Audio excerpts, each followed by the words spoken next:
Pata nafasi ya kutembelea kiwanda chetu cha Mkulazi ambacho kinazalisha sukari, na katika ziara yangu hapa mambo mawili ya muhimu sana.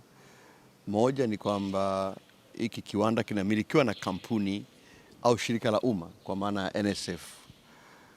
Kwa hiyo kwa maana ya uwekezaji wa umma ambao ni moja ajenda yetu muhimu sana katika nchi yetu, tunaona wazi kwamba hiyo ajenda inatekelezeka na wenzetu wa NSF wameitekeleza vizuri, wamewekeza katika eneo muhimu ambalo ni mahitaji makubwa ya nchi katika sekta ya sukari. Kwa hiyo katika viwanda 7 au kampuni 7 tunazo za kuzalisha sukari nchini, hii ni kampuni pekee ambayo inamilikiwa na serikali kwa 100% kwa maana ya NSF pamoja na wenzetu wa magereza. Zote hizi ni taasisi za serikali. Kwa hiyo hii inatupa faraja kwamba ajenda yetu ya kusukuma mashirika ya umma kufanya uwekezaji wa umma inatekelezeka vizuri.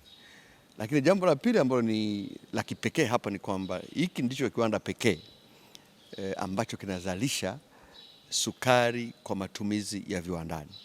Kabla ya kiwanda hiki tulikuwa tunaagiza sukari ya matumizi ya viwandani kwa 100%, lakini kwa uwepo wa kiwanda hiki ni kwamba sasa tunaweza kuanza kuzalisha sukari ya matumizi ya viwandani.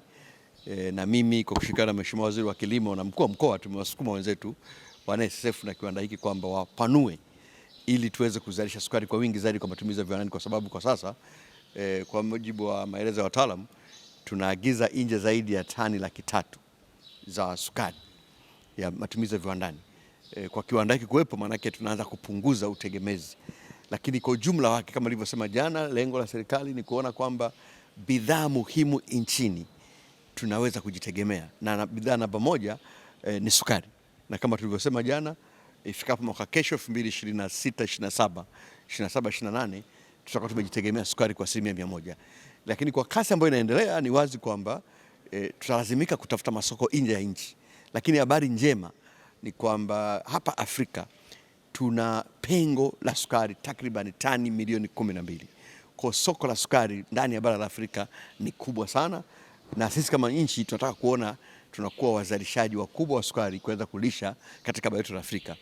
Kama unavyofahamu, serikali imewapa Wizara ya Kilimo lengo la kuhakikisha kwamba ifika mwaka 2050 Tanzania iwe miongoni mwa nchi 3 duniani katika uzalishaji wa mazao mbalimbali wakubwa ikiwepo zao la sukari, na kwa trend hii tunakwenda vizuri.